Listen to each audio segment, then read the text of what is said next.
Hi, it's Dino here from Microsoft Ignite together with Cosmos. Cosmos, please tell the people who you are and what you're doing over here. Hey Dino, thanks for being here. So I'm Cosmos Darwin. I lead the product management team for Azure Local, which is the exciting new infrastructure offering we introduced this week.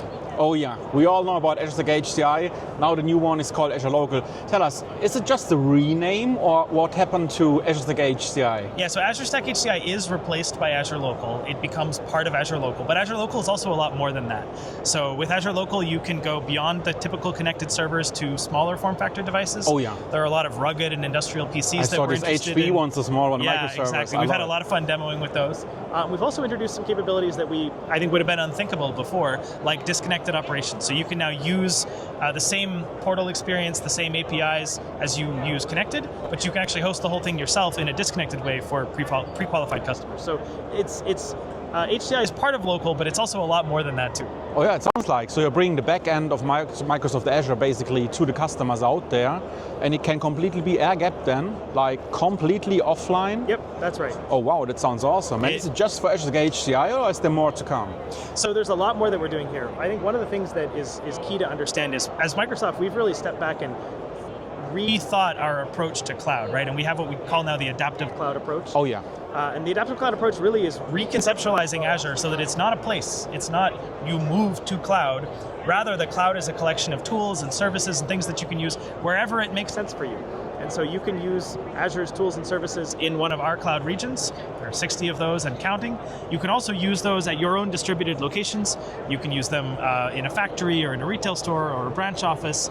That approach to cloud is really what we're building on here. Azure Local is a vehicle for that. It's the easiest way to get started with adaptive cloud. Awesome. But it's a new way of thinking about the cloud. Really. Let me ask you a last question, Cosmos, about this. So if I'm into the market looking into a new virtualization solution, and this year, I mean, honestly, the situation VMware by Broadcom it hit us from all sides, right? It was the #1 topic over the year. So why should I go to Azure Local? What is the USP compared to all the other virtualization solutions, as well as the open source ones like KVN and stuff?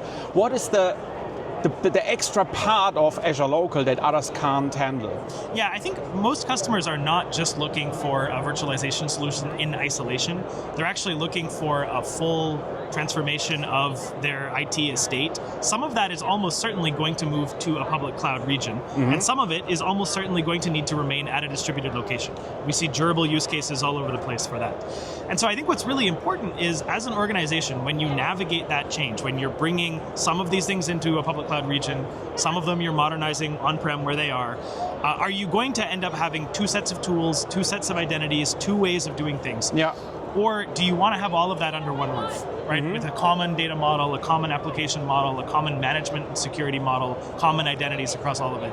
And obviously, from our perspective as Microsoft, we think it's better to have all of that unified. Absolutely. And that's exactly what Azure Arc and our adaptive cloud approach make possible. So with Azure Local, the virtual machines you're running, the Kubernetes clusters you're running, they look and work exactly like virtual machines and Kubernetes clusters in public cloud Azure, which means if you're using both of those things, it's a single set of tools, a single experience. We think that's a really powerful capability that's going to make it a lot more efficient for organizations who are going to have both. Yeah. So that's our focus.